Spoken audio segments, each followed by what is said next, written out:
This is the Wally and Methot Show live. Now, here are your hosts, Brent Wallace and Mark Methot. Hello, everybody. Welcome to the Wally and Methot Show live, presented by BEI Bonisher Excavating Inc., helping to shape the Ottawa Valley. I'm Brent Wallace, joined by Mark Methot and Meth. I was curious.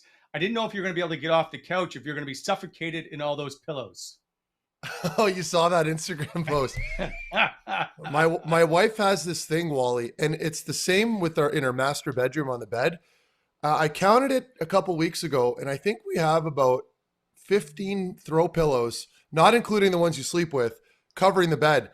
And every night I'm the one that's having to take them off and strip it. It's crazy. So I don't know what to do here. I'm open for advice here. If anybody has any ideas for me, please reach out to me on Twitter and let me know.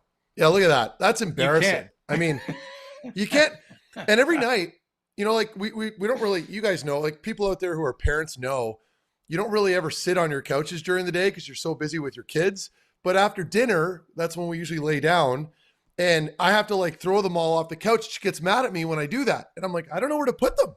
I don't know, like, you know?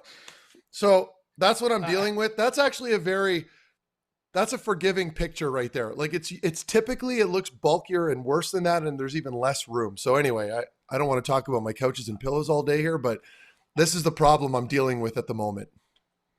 I don't know what you're complaining about. There's clearly one spot there in the middle of the couch. Okay. But let me say this. That is a restoration hardware couch that's like 4 feet deep. Like it's a huge couch. And so that put that into context here. That's how little room I actually have on that thing. Anyway, she just keeps buying more. You could have a farm of animals on that couch. It's so big. So I enjoy that. This is making me laugh more and more all the time. Anyway, I'm glad you survived the couch and are here to join us. Also coming up shortly, Ian Mendes is going to join us, and a lot to talk about, including all the COVID protocol the Sens are going through. In fact, it's messed up our entire show a bit that we were going to have on someone who's now on a plane headed to Boston who wasn't originally planned or scheduled. So we'll talk about that shortly. But I do want to say, the chat is open. We encourage you to hop in there and ask any questions you want. We'll see what we can get to. Craig is always monitoring it. He will pipe in occasionally, tell us what we need to talk about. And the other thing is, there's a contest coming up from our good friends at Whitewater. We all know Whitewater beer, fantastic, brewed by friends, for friends. Shop whitewater.ca. Well, here's a new contest they have that's definitely going to interest our audience. So they're the official beer, by the way, if you didn't know, of the Hockey Hall of Fame. And they want to treat you to one of the most revered hockey events of the season, the Hockey Hall of Fame induction celebration. So here you go. Enter to win to see some incredible players and contributors to the game get inducted. That's Marian Hossa, former Ottawa Senator, obviously, Jerome McGinley, Kim St. Pierre, Doug Wilson, former Ottawa 67, Kevin Lowe, and Ken Holland become honored as the Hall's new legends. Prize, 2 tickets to the Hockey Hall of Fame induction celebration, 2 Hockey Hall of Fame museum tickets, a one-night stay at One King West. Just go to whitewaterbeer.ca/HHOF-giveaway to enter. Good luck to all. That's a fantastic prize presented by Whitewater Brewery. By the way, try a Farmer's Daughter if you haven't already. I strongly encourage it. Now, Ian Mendes is, by the way, back from his trip that he took on, a little sojourn up to North Dakota, plus seeing a couple of Sens games. We're going to get to him about that. Lots to talk about. So, Matt, without further ado, let's bring in our good man on the road, who's back home, I should say. Ian Mendes, lots to chat with, my friend. How are you today? Oh, doing great, guys. Doing great. And this is now my record-setting, 4th appearance on the Wally and Methot podcast? Yeah. We'll get around to paying you at some point. I just don't know how. Yeah. Some of the Whitewater beer will be just fine. Yeah, we can do that. That can be arranged. By the way, how was we'll get to your trip after, but it was all good just to get on the road for a little bit of a change of scenery?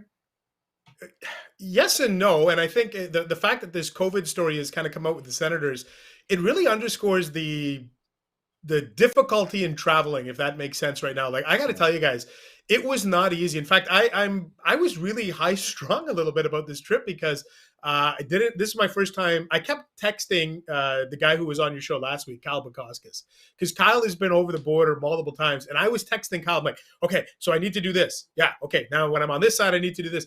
And it's not relaxing right now to travel. And then you get stuck with a 200 and Meth, you went to Vegas, right? And yep, it's not easy right now to travel. Like, they don't want people traveling. They've kind of discouraged it, and I can understand why. And I got to tell you, in North Dakota, I did not see a single mask on anybody. In groceries, I had to go to the pharmacy to get my COVID test.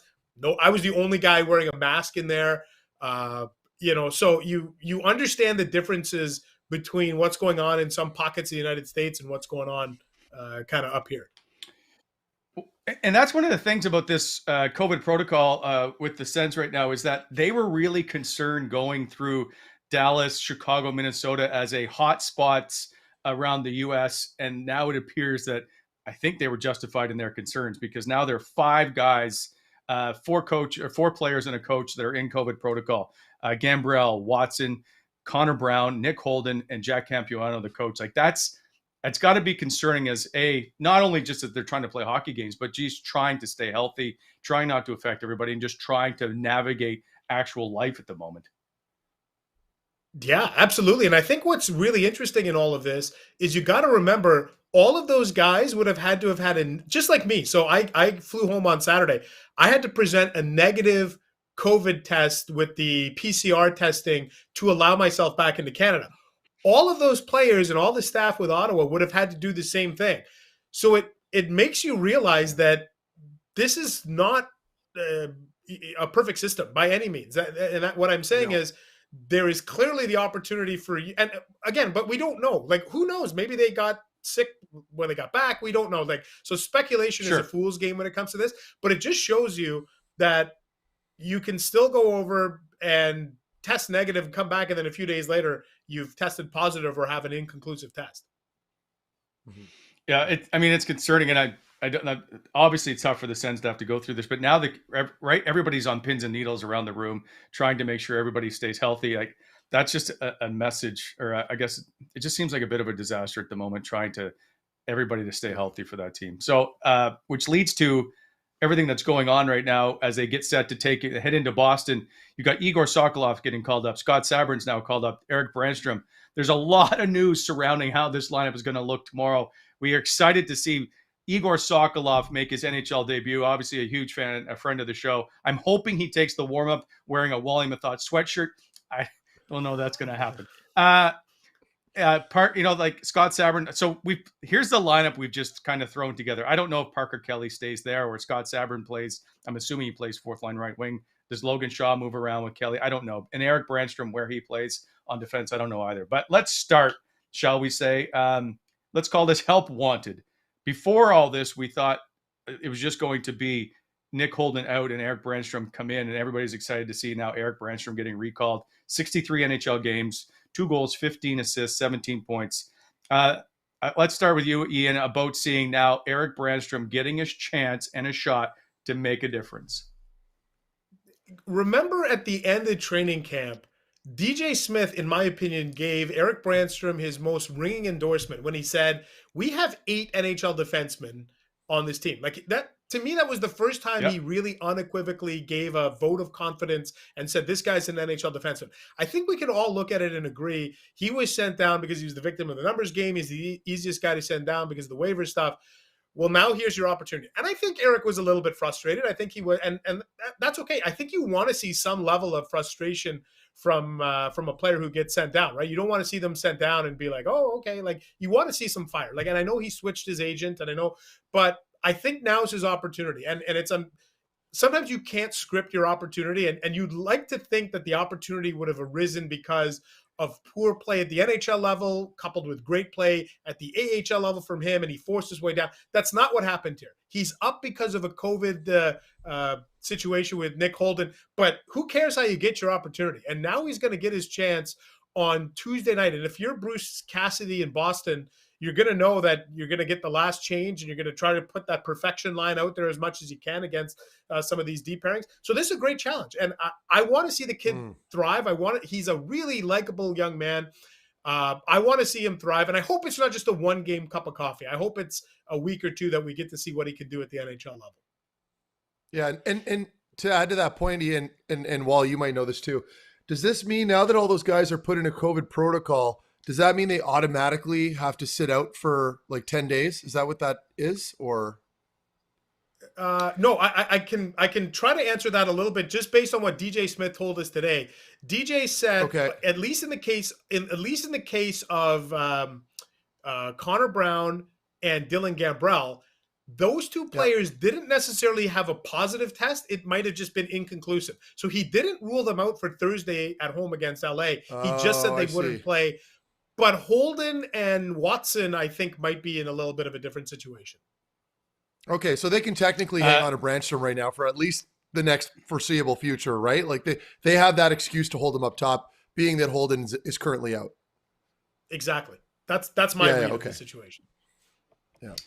I'm interested to see if that they let Eric Branstrom play at home. And the reason is, like, if you go back to the end of last season, I know the team played well and it played without any kind of pressure and all that stuff. But down the stretch, the Sens were 10-3-1 with him in the lineup in the last 14 games. In the last 5 games he played, he averaged 22 minutes a night.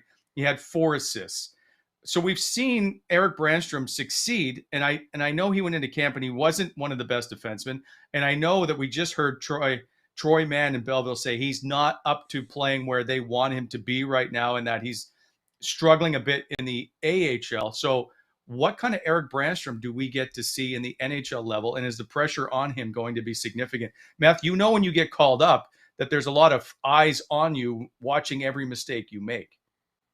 Yeah, I touched on this a little bit earlier when I was posting some comment on Twitter. When you have an opportunity to get called up, oftentimes it's not because of great play. It's because of an injury up top. Like, and when you're a player and you're down in the American League and you're grinding, you're waiting for somebody to essentially get hurt. That's just how this is. When you're a player down there, you hope somebody's going to get injured so you can come up and play. I know that sounds awful, but this is your life at stake, and it's your livelihood, and it's money, and it's opportunity. You're waiting for somebody. And so you want to make sure that you're on your game every night, because you never know who's watching the games. If one of the Ottawa assistant general managers is in the stands, whatever it may be. So right now that's not really working in his favor, but he hits an opportunity anyway. So it's his time to run with it. I mean, the team is struggling so much that I don't know that he'll ever have a better opportunity than now. So whether he's been playing well or poorly, it doesn't matter at this point for him, right? He's going to come up and he's got to be strong right from the get-go. I'd like to see him paired with a player like Artem Zub. I mean, it's wishful thinking. I don't know if it's going to happen because we had him slotted there, I think, on that third pairing, right? When we look at the list with Brown. Yeah. I'd like to just see, I know. Right. No, that's fair. Yeah. I'd like to see Methot slide down on that third pairing with Brown, play the minimal minutes, maybe around that 10 to 12 minute mark or whatever. Throw Branstrom in, throw him into the fire. At this point, you're losing all these games. You're allowing 5 goals a game in the last 4. Just throw him in there. It doesn't matter if it's on the road. It's in Boston. Get him in there, play him with a stabilizer, a good player like Artem Zub right now, and give him the best opportunity to look good. This, for me, is the best chance for everybody. It just puts all this to bed. He's either an NHL player or he's not. And I know you could make an argument. He's still very young, and I understand that. But I think at the end of the day, just see what he can do. And if he can hold his own with Artem Zub, then at least it's got to be an upgrade compared to what we've had so far. I mean, let's face it. Those bottom 2 pairings have been just horrendous. I'll just flat out say it. And so you throw him in there, his confidence should be through the roof, knowing that, listen, if you're Eric Branstrom and you're thinking and you're looking at this lineup, the team's been playing very poorly. The whole pressure thing is working in his favor. So he doesn't have to go in there and reinvent the wheel. He just needs to play a solid all-around game. And when I say that, I mean, make simple plays. Make the nice breakout passes. Focus on puck possession. Focus on when you do receive a pass, make a good outlet with it. Take your time. Don't force pucks up the wall. Don't cough it up. Just make good plays. I know he's going to make mistakes defensively. We all know that. He's not a very big, imposing player. There are times he's going to get a muscle. That's fine. That's okay. If you're playing with a stabilizer like Zub, I feel like that'll help him out a lot. It'll give him that support. Mentally, it'll be good for him. And then it'll put all this debate about Eric Branstrom to bed. And I'm like Ian, I'm in the camp that I hope this works out well for him. I'm cheering him on. So we'll have to wait and see. Okay.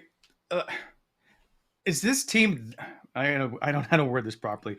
Can they be that bad for 2 straight defensive years? And when I say that, like, are these bottom 4 guys that bad, or is this a structural foundational issue with the Ottawa Senators and the coaching staffs and how they prepare this team to play defense?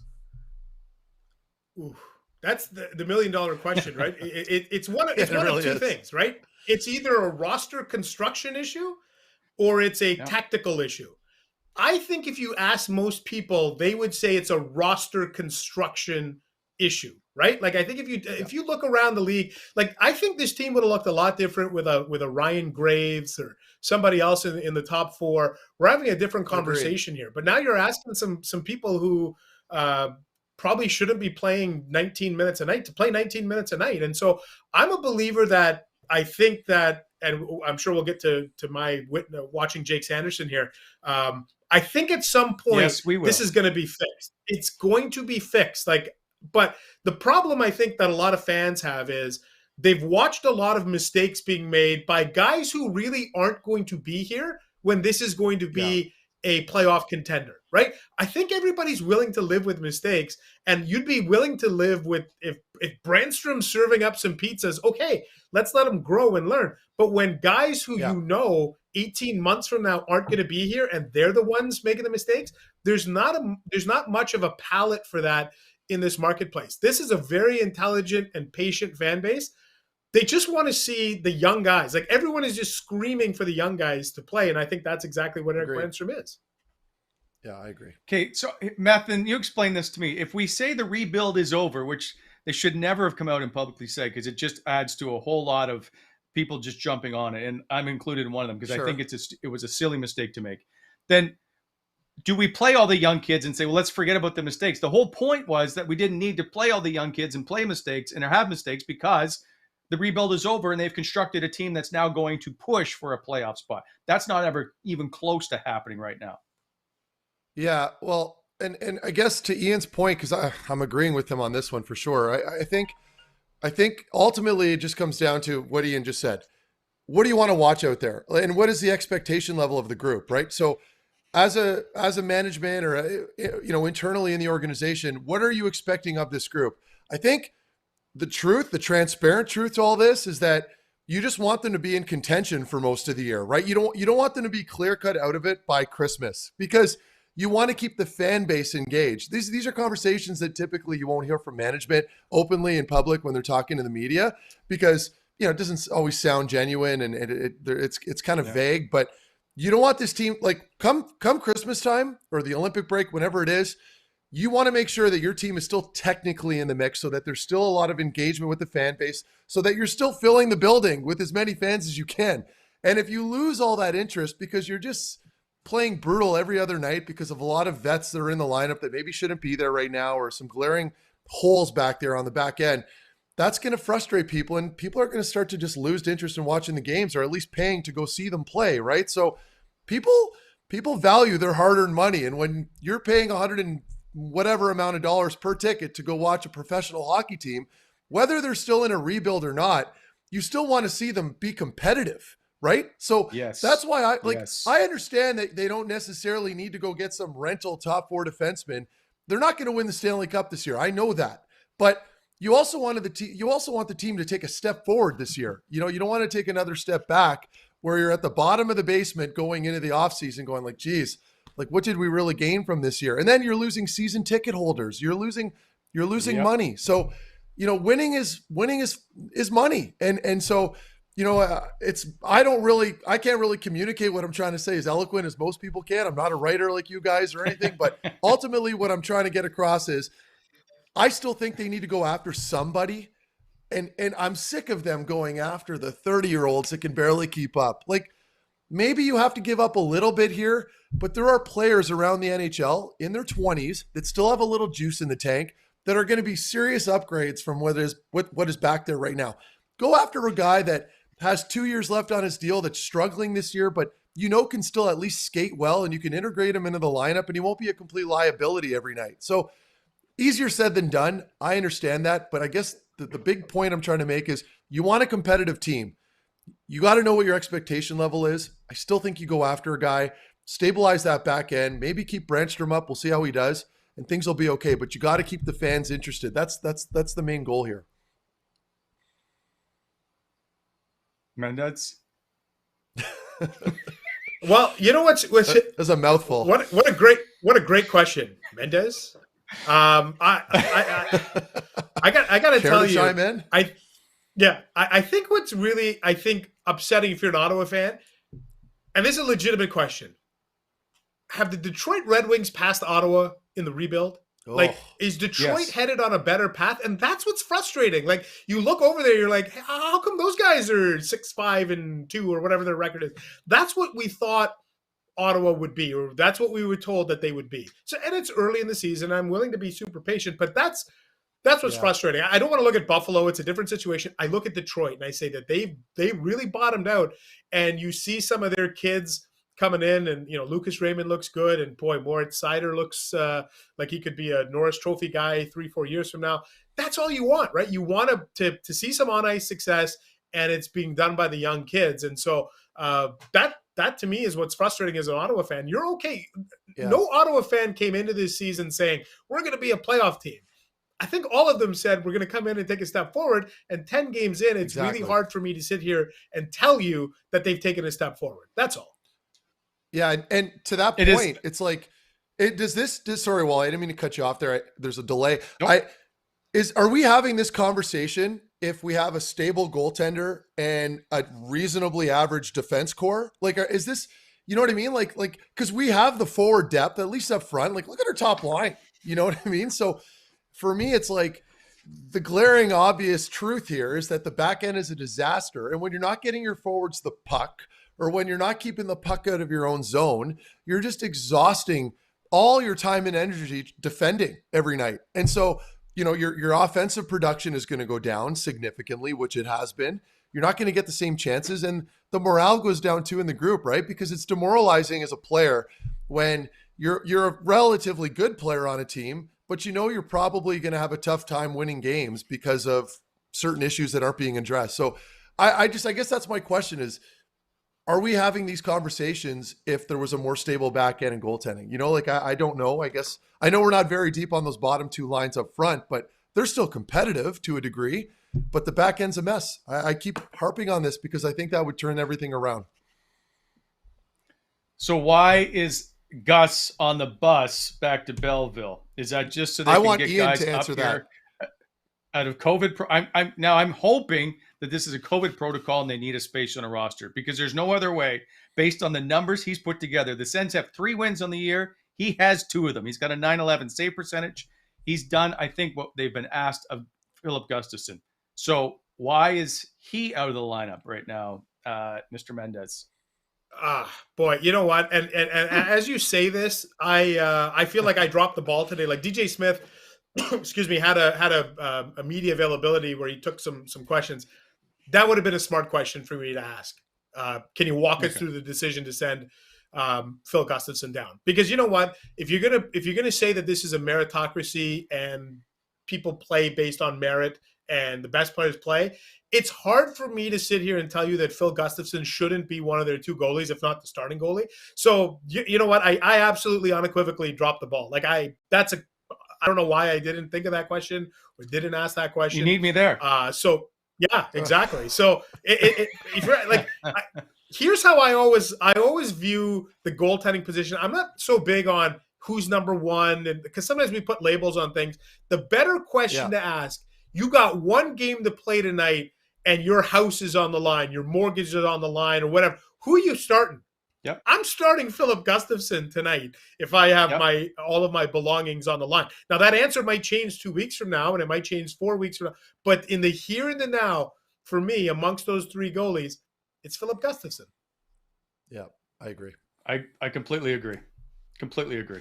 And I'm not sure Matt Murray's been that bad, right? He's been bitten by, obviously, it's not his fault to get kneed in the head by Chris Kreider. There's a bit of that stuff going in and dealing with being ill. But at some point, somebody's got to step up here. And I'm going to go back to the blue line for one more sec, Matt, and that is they've got 0 goals from their blue line. 0. Yeah, well, like that's hard for me to like. I can't preach goal scoring, as you guys both are fully aware of what I was capable of doing, and scoring wasn't one of them. But I do find it odd that not one defenseman has a goal. Like I won't lie to you. I'm shocked that Shabby doesn't have a couple by now, at least, right? Like with all the looks he gets and time, his ice time alone, he's on the ice for half the games. And I think he's looked really good. Like he's much more well-rounded than he did last year. I'll put it that way. But offensively, I mean, I know Simmer's been beating on this topic a little bit lately, and he's been getting a little heat because fans are passionate, and he believes Shabby needs. And I agree with him to a degree. It's hard to disagree with that. You're making $8 million. You're an offensive catalyst, elite defenseman at the NHL level. You need to put up points, right? So that's just that's the uncomfortable discussion that people need to start having. And I know he's probably the most valuable player on this team, because I can't imagine this team and lineup without him playing. I mean, it would be a disaster. So I don't know, man. I don't have the answer for that. I think a lot of it is they're playing in their own zone. They're not establishing enough zone time. The power plays, man, they've looked good, right? Ian, like you've been watching, and I know you've commented on their power play a couple times. Like they're moving the puck around very well. They're just not getting production from the back end. I don't know what the answer is, Wally. I have no idea.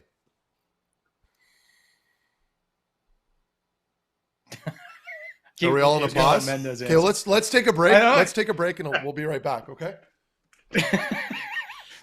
So I'm going to move on. So just for we're clear here, the Sens rank 30th in goals against average and 26th in save percentage. They just need to figure out a way to play better in their own ends. It's that simple. It's not all on goaltending, and it's not all in the defense either. Like the forwards need to do a better job as well, right? And we saw it. So Meth, you would have seen the Connor Brown, Nick Paul conversation they had after, I think it was the second goal against Tampa, where they look like they're snapping at each other. And it happens in every game. You've always brought up about you and Erik Karlsson. Is there a concern that the losing and the goal scoring is now getting to the players? For sure. I mean, you'd be full of shit if you thought otherwise. I mean, as a player, you're so incredibly competitive, especially at this level.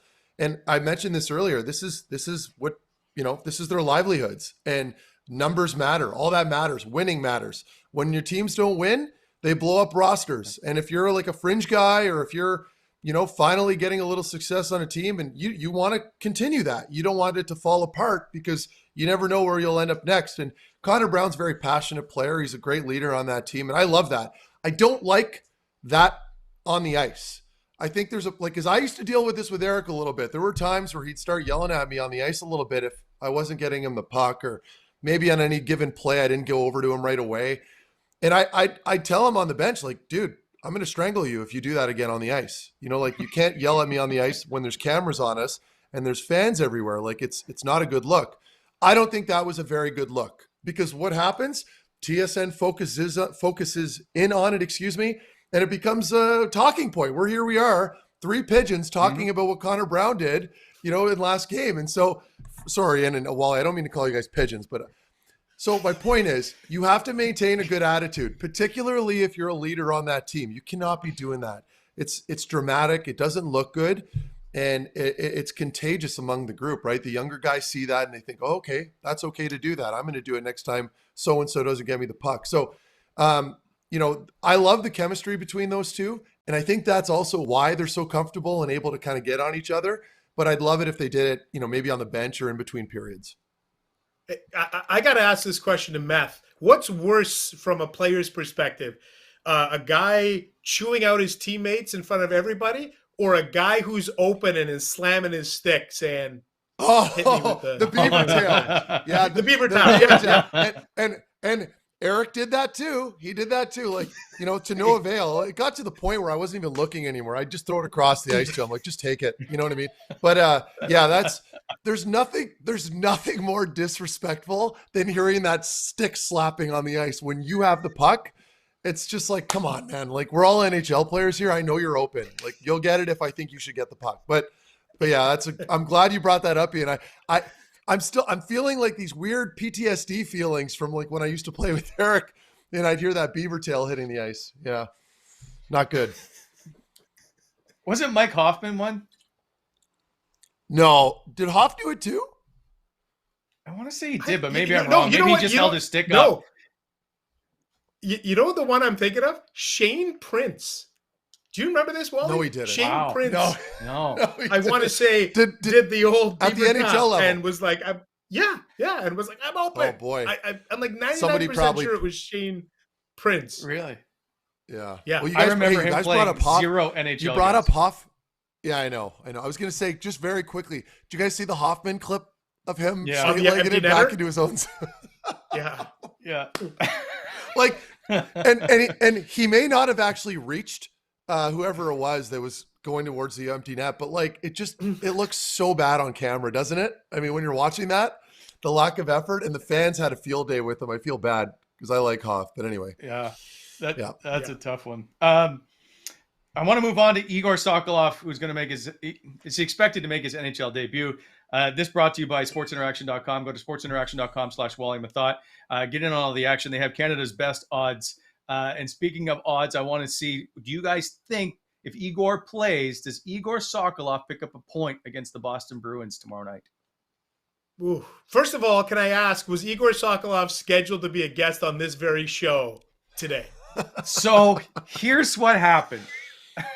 This is why we never usually mention players coming on the show in case something happens. So I can back it up. I don't know if I'm selling him out, but last week I said, hey, we'd love to have you on the show on Monday. He's like, great. Yeah, no problem. He was supposed to join me with another Senator player, but that schedule got messed up. So then it was just going to be Igor coming on. I sent out the tweet yesterday saying that you were going to come on and that potentially someone else. And he sent me a text. I got practice tomorrow. And I was like, okay, what time are you done? And he's like, I don't know. And I said, well, if you can come on later in the show, would love to have you, whatever works. He's like, okay, I might be able to do that. So, all right. And then this morning, I found out that he got called up and I was like, oh, there goes that. So congrats to Igor. I'm really happy for him to be headed to Boston with the team for a potential NHL debut. I wanted him on the show selfishly, and I feel bad. So yes, Mendes, you were number 2. There you go. Yeah. Hey, that's all right. I'm happy to fill in for Igor Sokolov here. But in terms of him getting a point tomorrow, it was interesting. I did ask, that is one question I did ask DJ Smith today was, what are your realistic expectations for Sokolov in Boston? And I thought it was interesting. The one thing DJ said is he felt he ran out of gas at the end of the training camp, but he likes his upside, just felt that maybe he wasn't, where he needed to be. And I like the fact that DJ said, look, I don't know. He might be here for a game, might be 3 games or 4 games.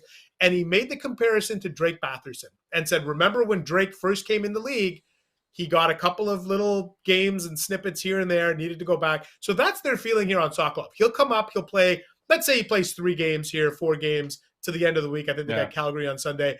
And they'll send him back down and maybe kind of call him up on an as-needed basis. And I think they just want to see some tangible growth in him. But right now, this team's having a hard time, I think, scoring 5-on-5.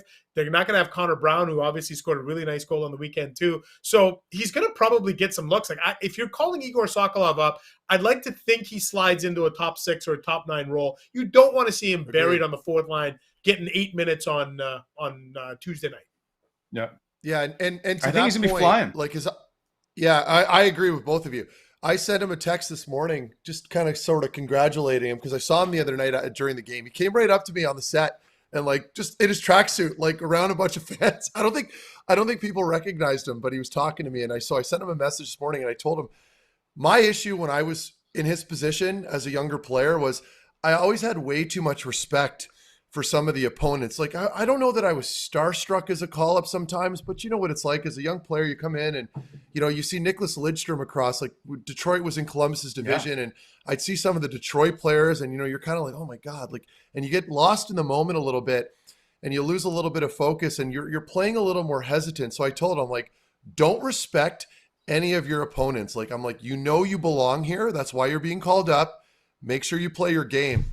And I always want to tell call-ups that's the main focus they should be thinking about, because these guys that are at the NHL level aren't necessarily more skilled or faster or stronger. They're just mentally maybe a little further ahead. They might be a little more confident, whatever it is. So I think when you see a lot of these young guys up, and this is kind of touching on what we're talking about with Branstrom and some of the other guys that might be drawing in tomorrow night, make sure you just go in there and play the way you can. Stick to your game. Don't respect Marchand or any of those guys too much. You know what I mean? Like, they've made a living doing that kind of stuff. But if you're a call-up, know you belong there, play your game, and the rest will sort itself out. And that's usually that growth, the difference between an NHL guy and an American leaguer. And what a great opportunity for some of these players. I know, and it's coming off having COVID with some of the regulars, which is not a circumstance you want, but this is their opportunity. They got to seize it. And here's what I think you brought up about respecting players. He skates in the summer with Crosby and McKinnon and Brad Marchand, who he'll see in the lineup. I'm hoping or wondering if that will help to settle him down a bit, knowing he's gone up against these guys and he can battle Marchand in the corner or whatever, right? But when you see, that line, the perfection line coming down the ice, you're like, oh my Lord, like what's Patrice Bergeron going to do now? And so that becomes a little disconcerting, I'm sure. And that's going to be what a great test. I mean, it could be scary, but what a great test that'll be for the D-corps. You know what I mean? Like, I love that. I love that we're going to be able to see them now where they won't be able to be sheltered by the coaching staff on having your first home change, right? Like, they're going to be out there, they're going to be thrown into the fire, and it's like, all right, who's willing to step up and play well here? And these are the games where you can really, separate the established players from the guys that perhaps don't belong at the NHL level.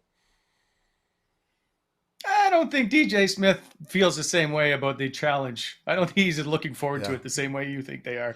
You're like, no. Quickly, we'll just bring up Brady Tkachuk being named captain, the 10th captain for Ottawa Senators in Ottawa Senators history. I love the picture with him, with Alfie and Matthew that would have been at the All-Star game. This was an obvious choice to make. Is there anything that should be, I guess, surprised by it or anything surrounding it that's out of the norm here, other than the fact it happened in the middle of November because the owner wanted to fly in to meet him personally?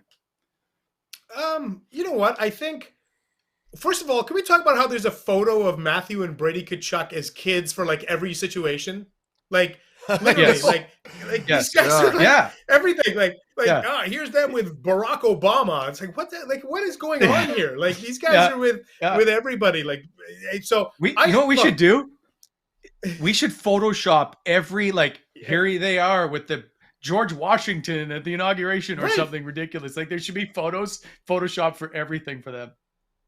Yeah, I went Barack Obama thinking that might be a little bit more relevant time-wise, but George Washington works. I know what you're... No, see, I think you go back in history. Here he is with Martin Luther King or, Muhammad Ali. That's what I think you should do. Yeah. Listen, Gatineau Greg will do something. Oh, yeah, Gatineau Greg has been outstanding working with your show. That's been great. Real quick on that, I think... I love the idea. I think he's the natural leader. The only thing, and I like how DJ Smith addressed this too, and he said that Thomas Chabot, I'm going to view him as a co-captain. That was my only concern on this. Would you have the conversation? Because I think you owed that to Thomas Chabot. You owed him the conversation to say, this is how the process played out. This is why we went with Brady, but this is how you were this close to being our captain.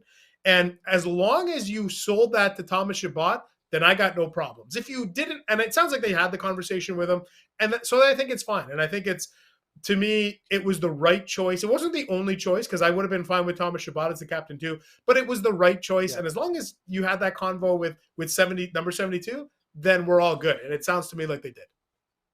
Mm-hmm. I don't know if they had to have it with him. I think he understood. As soon as they came out and said, Wally, they had to have a bridge. Listen, when they came out and said, we're not going to give it to someone on a bridge deal, whatever. It was implied that it was for Brady Tkachuk. And as long as he signed a long-term deal, it was going to Brady Tkachuk. That's all I'm saying. So I don't think that he slighted. I think he just knew that it was going to number 7 regardless. Would they have a conversation? Absolutely. But I don't think it's really going to sit and bother him that number 7's wearing the C if they didn't tell him. Look what they did to Chris Phillips. Let's go back to the Chris Phillips day when they paraded Chris Phillips and Chris Neal up to Gate 3, and they announced Jason Spezza as the captain, and I don't even know that they told Philly, but you can see the disappointment in Chris Phillips' face that he's now presenting a jersey to Jason Spezza when he wants to be the captain, and I think he rightfully maybe should have. Well, we don't know that Philly was not comfortable. It's Philly. Philly's such a quiet guy and standoffish guy. He doesn't like the limelight, so maybe that was just discomfort being kind of put on the spot. I don't want to assume that he that he wasn't happy about it, because I don't think that's very fair. Right. I'm 100% sure he wasn't happy about it. The only thing is, I was told at the time they weren't going to give it to a guy on a 1-year deal, which is what Philly was at the time, and Jason Spezza had, I think, a couple years left. Right. I do remember that. That became, I think, the big issue. Yeah. Yeah. Well, and I think I just wanted to make one more point with regards to the Thomas Chabot thing. I think, we can act like, well, they don't need to tell him, but we're talking about like I mentioned earlier, the most valuable player on this team, and players have egos. Like, whether you like to admit it or not, I mean, you can't just that's not an oversight. You can't just pretend like Thomas doesn't exist, or, okay, we're just going to put all the focus on Brady. We're not going to let Thomas Chabot know. Like, they have to have that uncomfortable conversation with him, right? Like, do you not? Like, you're a star player, a potential Olympic player. You have to respect that.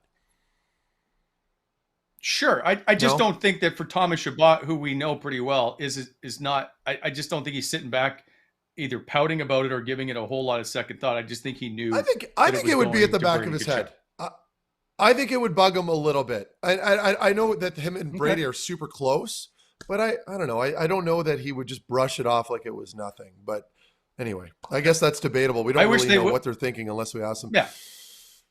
I wish they would have held it for a bigger moment, whether it was a week off or whether there was just something else, rather than you're in the midst of a losing streak, you're giving up too many goals. That's why. Now let's do it the day before. Right. I understand. They did it on a Friday after that, because for sure, now there's no chat about why you're giving up so many goals. I get it. I'm disappointed in how they did it. I thought they should have done a better job of making it a bigger deal. This is a team that right now needs a whole lot of positive news. Quickly, before we switch topics, do we have, if you guys didn't see it, which I know you guys did, but I want to play the Brady Tkachuk being named captain, as Gatineau, Greg, and Craig saw it. So if the video is available, Alex, can you roll it in?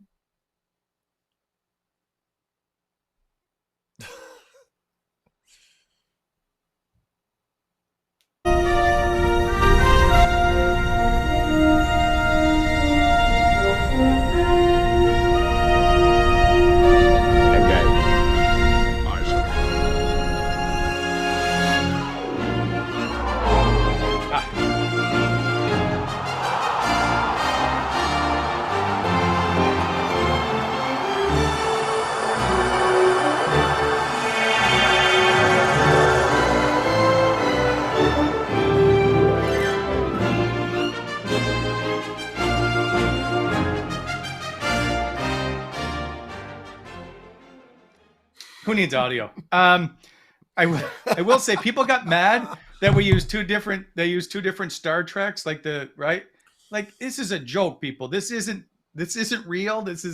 So let's not get too hung up on using two different Star Trek episodes. Are we okay with that? Yeah. I don't know anything about Star Trek. So I don't know anything about Star Trek. So you could have told me it was the original or the Next Generation or whatever. I don't know. No idea. Yeah, the same. Yeah. Why? And I don't know why people got so serious. Okay. One thing before we let you go, Mendes, we told you a half hour. I do this to you every time. It's a little seriously. I got a kid to pick up at school now that's going to be standing outside, and it's only 14 degrees and sunny. So you didn't say anything. So well, I'll make this quick, and that is we got an event coming up, and that's we do. I feel like By the way, I thought the whole point of bringing me on was we were going to talk North what Dakota? I saw to Jake Sanderson and North Dakota. But But anyway, well, maybe I'll do that next Wednesday. I don't have time. Well, no, listen, I'll shoehorn it in. But while this graphic is up on the screen, Wally and I are doing something for the Royal coming up next Wednesday, so the 17th. If you're a fan of hockey, and we're going to have some fun stories. We're going to tell some stories of just our time covering the Senators together on the road, favorite players that we talked to. I think our stories of covering the lockout will be fun. We got some trivia. And then we'll take some questions from the audience. So we're doing this next Wednesday, the 17th, $20. All the money's going to go to the Royal in support of, Movember and kind of the men's health initiatives that we do in the month of November. So you can see the link is there, theroyal.ca/all access. Come out and have some fun, and we're hoping to have a fun night here. So that's happening next week. Yeah, and the ticket does include a free beer. I just want to put that out there for today. Plus, you got haircuts for a year, you got car starters, you got all kinds of prizes to be. How does that? By the way, how does that work? Haircuts for a year.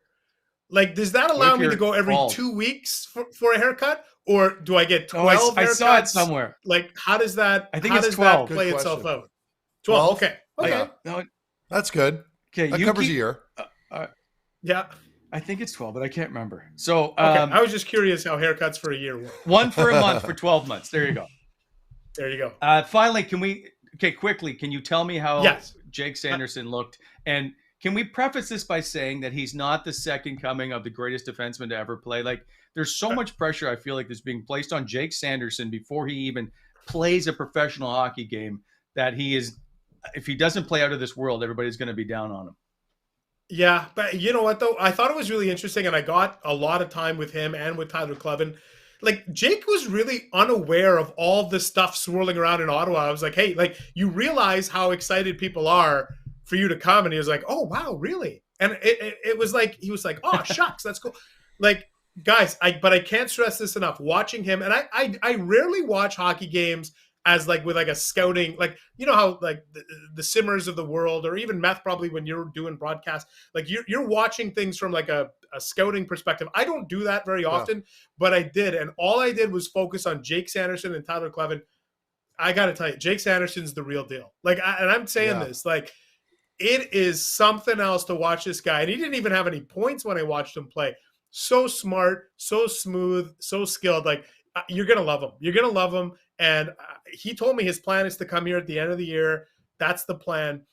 So look, it's going to be one of those patient things with him. He's going to need a partner to play on the right side. Is that Zub? Is that JBD? Is it who? I don't know who that's going to be, but he is the real deal. And he's going to solidify this second pairing here for a long time. And it was a ton of fun. I encourage everybody to get down to the Ralph to watch a hockey game. Might have been the best experience I've ever had watching a hockey game. I can't believe the facility's there. And I got to say, as I wrap this up, I had to drive 5 hours from Minneapolis to North Dakota and then back. And the two of you kept me company both ways. On the way there, I downloaded the episode with Kyle Bukauskas, and I am now going to buy a cast iron skillet based on that. And on the way back to the airport, I downloaded the Pierre LeBrun episode. Heard Wally taking a shot at me about the Dallas Cowboys. Note, I'm not wearing the Cowboys hat today based on what happened yesterday. But I got to thank you guys for keeping me entertained, because there is literally nothing in between Minneapolis, St. Paul, and Grand Forks, North Dakota. So I appreciate you guys keeping me entertained for an hour each way. Good. Hey, all right, I appreciate it. I would love to chat with you more, and I know you got to go. So I would love to chat with you more, says the guy who kept me for 48 minutes. I wish I had more time. Well, I couldn't get Meth to stop talking. That's what happened. Yeah, but listen, guys, this was a ton of fun, as always. Thanks, Ian. Thanks for coming on, brother. We'll have. Yeah, I don't know that we've, by the way, asked you your favorite snack, so I'm not going to ask you yet. We're going to keep it a secret because I don't think we've ever asked. Did we? No. He's itching to leave, Wally. He's literally leaning towards the door. Let him go. Okay, fine. All right, see you, Mendes. All right. We'll talk soon. All right. Okay. We'll see you guys. There goes Ian Mendes from The Athletic. You can read his latest article on Jake Sanderson and Tyler Clevin and his trip to North Dakota. Plus, he says he's got more coming up later, more human interest stories on those guys. So it'll be interesting to see. Yes, Jake Sanderson is a talent. But, Matt, can we I just feel like we keep saying that he's just going to step into the NHL and be an all-star. And there's such a difference between the NCAA game and playing professional hockey in the National Hockey League. Yeah, no, I'm with you on that, Wally. And I think part of this is that the team is so thin right now on the back end that people are just like itching to have the reinforcements get up here and grow quick and get into that lineup.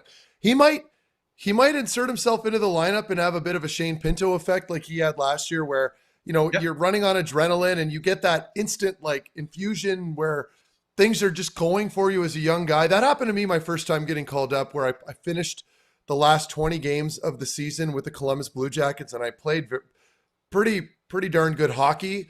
And then I followed it up the next year, and I couldn't figure it out in camp, right? Like I got sent down immediately and ended up in the American League. Now, Jake Sanderson is a far better defenseman all around, I'm assuming, than I was. So I'm sure he's got a much better opportunity here. But again, I think as a fan base, we have to be careful with this because he's not going to come in here and just, turn it on and be that guy to save the team. Yeah. I think if we manage our expectation level properly with him, we won't be disappointed. And you heard Ian, and I'm sure everybody else has been talking about it, Wally.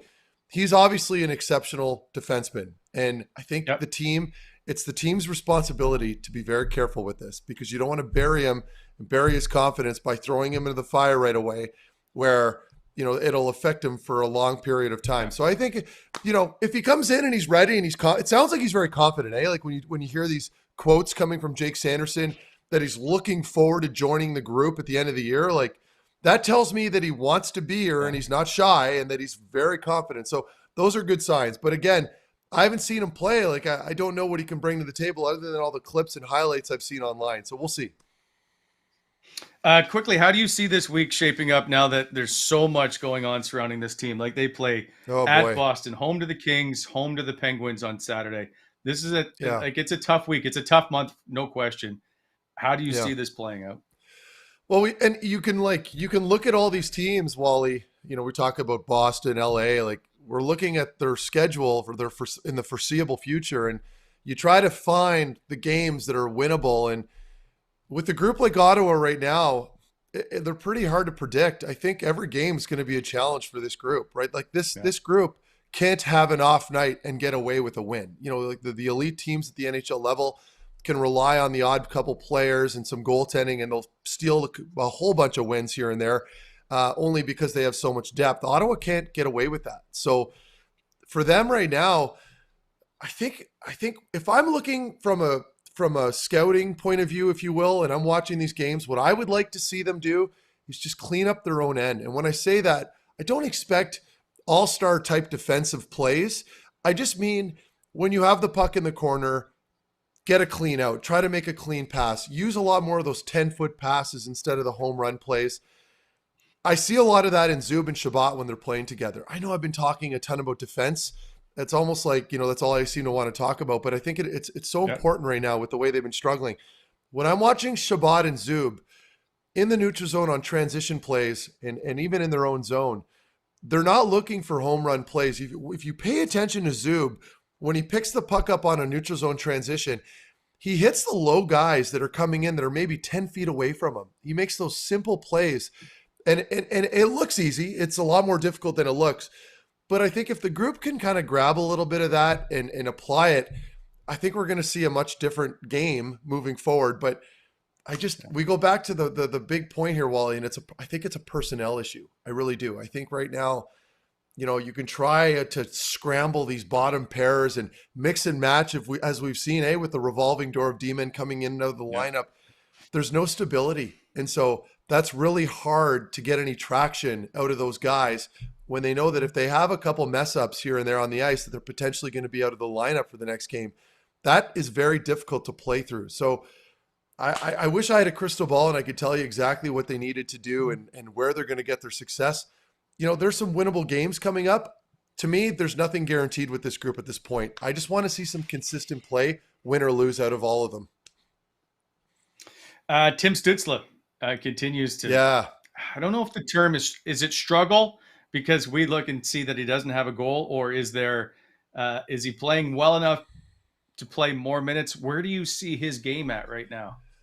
Oh, that's a tough one, Because when you're watching him play, he's getting chances. It's not like he's playing bad hockey or that, he's been just not really in the mix or all over the puck. Like he's getting himself opportunities, and he's playing with Tierney right now. And that's not a slight at Tierney, but Tim Stützle's at least he's a top six forward. He's at least a second line forward.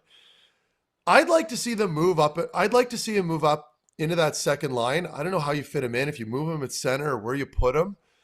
But playing with Tierney and Ennis isn't going to do him any favors right now. He's got so much skill. And I feel like if you put him with those right players, it'll elevate his game so much more. But it's like, and this goes back to, like what we were talking about earlier. It's a lot easier said than done.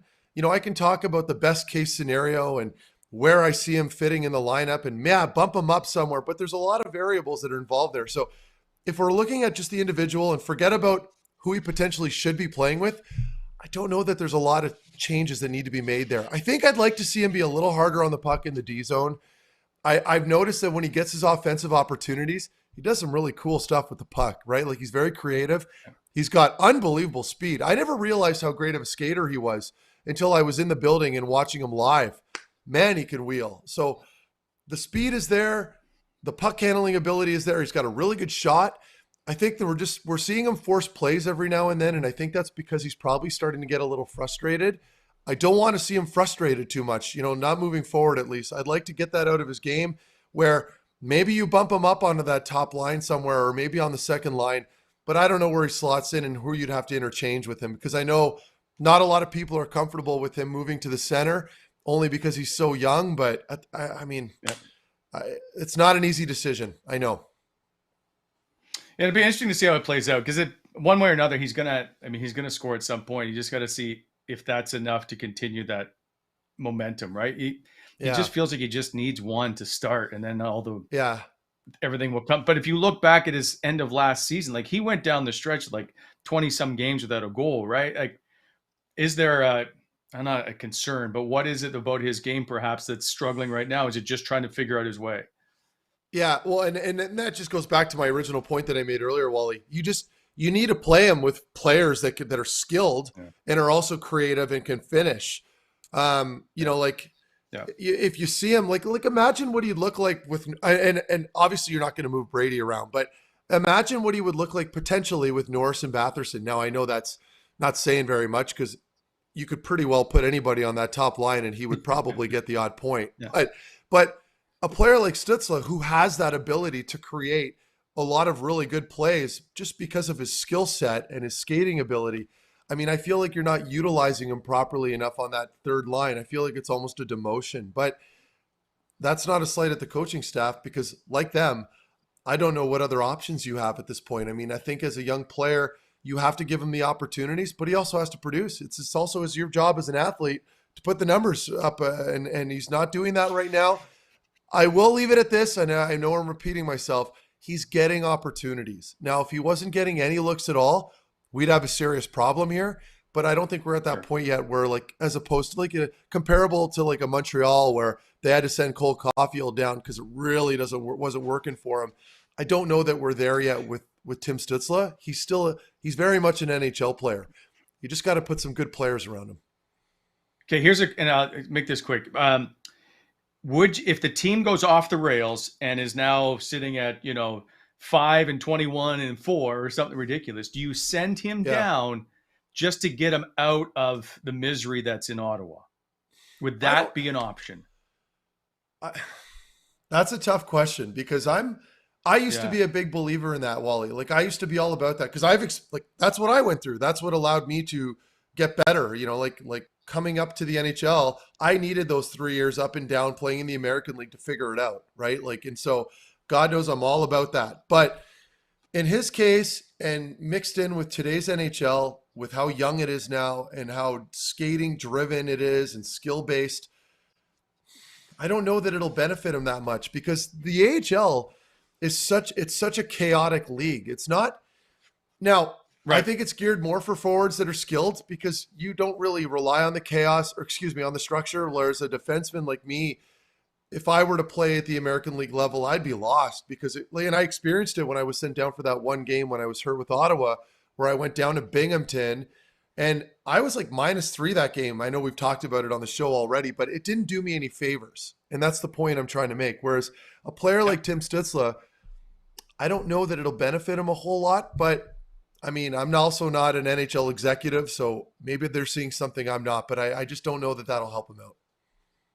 Well, many people would like you to be. Speaking of all your moonlighting, you will be back on TSN on Thursday, if I'm not mistaken, as the LA Kings come to town, right? You liking it? Is it good? Yeah, it's fun. It's different. Like when I was doing the analyst work in Toronto covering the World Championships back in May, it was really challenging because I had to watch 2 games at the same time and then cover them in intervals and intermissions, right? So I'd have to watch 2 games compromised of, 4 teams, players I don't even know how to pronounce their last names, let alone know who they are. So this is a lot easier for me. The only challenge now is the hearing at those games, Wally. It's different, right? The people at the studio, like James and Cheryl last game, for example, like they're at the studio, it's quiet, they can hear perfectly in their earpieces. They had some DJ playing in the first intermission who was screaming, and I'm like, I couldn't hear James. Yes. I couldn't hear his question. So I had to kind of play with it a little and improvise a little bit, but I like the challenge. It gets the blood flowing, Wally. As you know, you've done it. And, so what I'm doing is obviously different from what you did, but I'm sure you could give me some advice here. Well, one of the things is that I've got permanent ear damage because when it gets that loud, you've got to crank up the IFB, it's called, so you can hear people talking, right? The other issue is trying to complete a thought when you have a producer or somebody in your ear going, okay, video in. Yep. All right, watching the video. Okay, it's coming back on camera. Watch camera 2. Wrap up. They're talking to you all the time, and you're trying to actually just think of a thought and complete a sentence. That's where the real challenge is. So I've become, I am a king. I can block out anything surrounding me. So I'll be at the dinner table, and I used to, when I got the newspaper, they could have conversations, my whole family. I wouldn't have a clue what they said. They'd be like, is that right, Brent? I'm like, yes. No idea. So you'll get really good at being able to block out everything else except what you're being told in your ear. And so it is a skill. Like it is a tough skill to master. And I think you've done a phenomenal job at it. Oh, thank you, Wally. Very classy. I appreciate that. I think another thing I was just going to add quickly, because the earpieces that I was getting were obviously not mine when I went there. So you can imagine how probably worn down they are or old and not really high quality. So today I went to an audio shop. Claire, that was working the game as well, one of the other hosts, gave me like a list of what I needed. So the earpiece and the adapter. So I went this morning, I got it. Now I've got a dual. It's going to block out all the sound, and I'm hoping I'll feel better. My biggest challenge is the opener. So like while the fans are going nuts and they're announcing the starting lineup, I can still barely hear anything. And the first intermission, but everything else has been okay. So hopefully Thursday I'll clean it up a little bit. Perfect. All right. Well, good job, because I think you've done really well. Before we go, quickly, trivia winner. We gave away 4 free passes of 2 hours indoor golf simulator. Plus comes with club rentals at Mulligan's. Oh, nice. Downtown in Ottawa. Phenomenal gift. So there's the Mulligan's Golf Bar. It is on Queen Street. And we asked the question of, who did Claude Giroux replace as captain of Philly? That, of course, is Chris Pronger, who was captain in 2013. So congrats to Danny White at Yoden 2004. I'll get in contact with you soon. We'll ship those out to you. You can enjoy a Mulligan's Golf Bar. Congratulations. Yeah. So that'll wrap up I've our been show. There. Yeah. I was just going to add quickly, it's a really good spot. I've been there. They have like a bar set up, lots of different options, good food. So that's a huge prize. Congratulations. Yeah, I heard the food is really good. So we'll stop by too at some point, and I'll show you how to play golf. Oh, by the way, I would like my suit back that you borrowed in the last show. I think you've stretched it, but it does, I don't know why you're borrowing my suits. Yeah, I got a couple of comments on that. People were chirping me saying, hey, you're wearing Wally's suit. Yeah, it's so good. Anyway, good. All right, we'll see you on Thursday with a guest that we're not sure yet how that's going to play out. So we'll keep in touch. Anyway, Matt, thanks for today. And thanks to Ian Mendes for stopping by from The Athletic. We will see you next time. That's the Wally Methot Show. Take care, everybody.